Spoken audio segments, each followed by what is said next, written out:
Welcome to channel 11. ఈరోజు నేను మార్గశిర మాసం అమ్మవారి రెండవ వారం గురువారం ప్రసాదం అట్లు తిమ్మనం రెడీ చేయబోతున్నాను. అది ఎలా తయారు చేసుకోవాలో చూద్దాము. మరి తిమ్మనం కోసం ఒక కప్పు బియ్యాన్ని నానబెట్టుకొని ఒక క్లాత్ మీద ఆరబెట్టుకొని, ఇది నేను పొడి బియ్యం పిండి రెడీ చేస్తున్నాను. లేకపోతే మీరు డైరెక్ట్గా కావాలనుకుంటే బియ్యాన్ని కొబ్బరిని డైరెక్ట్గా మిక్సీ వేసుకోవచ్చు. నేను ఇలా సపరేట్గా తీసుకున్నాను. ఒక కప్పు పిండికి ఒక హాఫ్ కప్పు కొబ్బరి, ఒక కప్పు బెల్లము, ఒక 2 స్పూన్లు నెయ్యి, కొద్దిగా యాలకుల పొడి, అలాగే ఒక కప్పు పాలు, ఒక కప్పు వాటర్. అలాగే దోశల కోసం నేను ముందు రోజే ఇలా ఒక కప్పు బియ్యము, హాఫ్ కప్పు మినపప్పు, కొంచెం మెంతులు వేసుకొని ముందు రోజే నానబెట్టుకుని ఉంచుకున్నాను. దాంట్లోనే కొద్దిగా ఉప్పు కూడా వేసుకొని పెట్టుకున్నాను. మనం పాకం వచ్చే లోపల పిండిని రెడీ చేసుకుందాం. ఒక కప్పు వాటరు, అలాగే ఒక కప్పు పాలు, బియ్యం పిండి, అలాగే కొబ్బరి తురుము, ఇవన్నీ బాగా కలుపుకొని పొయ్యి మీద పెట్టి కలుపుతూ బాగా దగ్గరగా ఉండకట్టకుండా ఉడికించుకోవాలి. తయారు చేయడం కోసం నెయ్యి కరిగించుకొని ముందు డ్రై ఫ్రూట్స్ వేయించి పెట్టుకుందాం.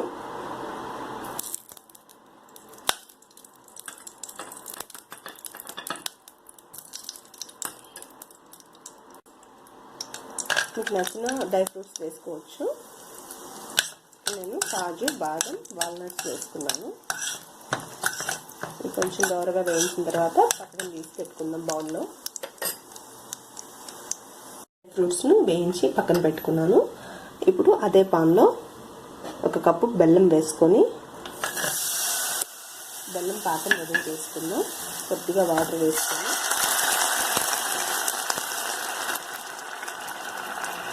మనం పాకాన్ని రెడీ చేసుకుందాం.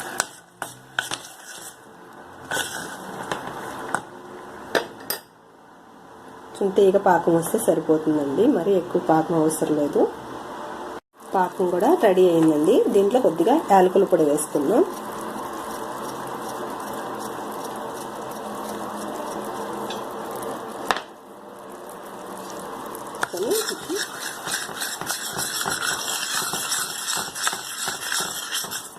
చూడండి పాకం వచ్చేసింది మనకి. ఇది స్టవ్ ఆఫ్ చేసుకొని పక్కన పెట్టేసుకుందాం. ఇప్పుడు మనం పిండిని చూసుకుందాం.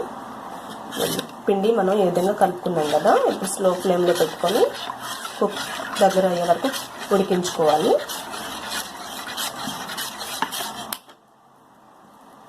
ఓన్లీ 5 మినిట్స్కి మనకి ఇంత గట్టి పడుతుంది. మనం తిప్పుతానే ఉడికించుకోవాలండి, ఎందుకంటే బియ్యం పిండి కదా, అడుగంటకుండా తిప్పుకుంటూ ఉండాలి.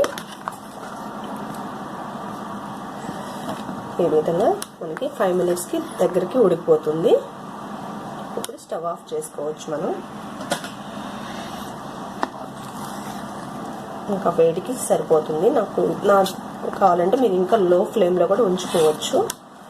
నాది స్టవ్ కొంచెం వేడి ఉంటుందండి, దాదాపు చాలాసేపు ఉంటుంది, అందుకే నేను ఇంకా స్టవ్ ఆఫ్ చేసుకున్నాను. వేడికి మగ్గిపోతుంది. ఇప్పుడు దీంట్లో బెల్లం పాకం కూడా వేసుకుందాం. ఎందుకని చేసుకుని పెట్టుకున్నాను కదా, ఆ బెల్లం పాకం కూడా వేసుకుంటున్నాను. ఇప్పుడు ఆ బెల్లం పాకం కూడా మొత్తం మిక్స్ అయ్యేటట్టు కలుపుకుందాం, పిండికి పట్టే వరకు.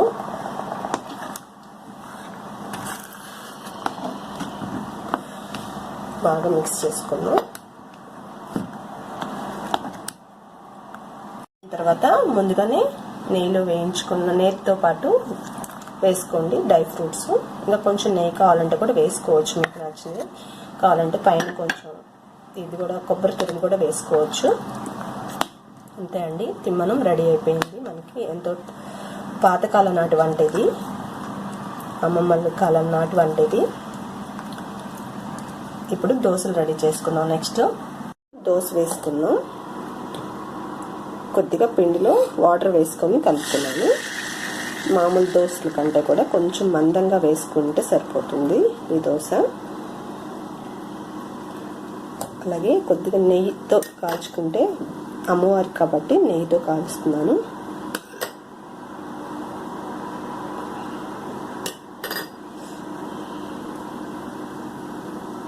ఒకవైపు కాలింది, మనం రెండో వైపు కూడా పెట్టుకుందాం.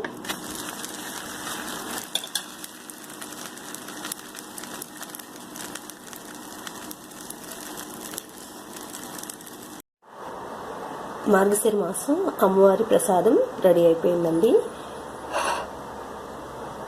తిమ్మనం అలాగే దోశలు.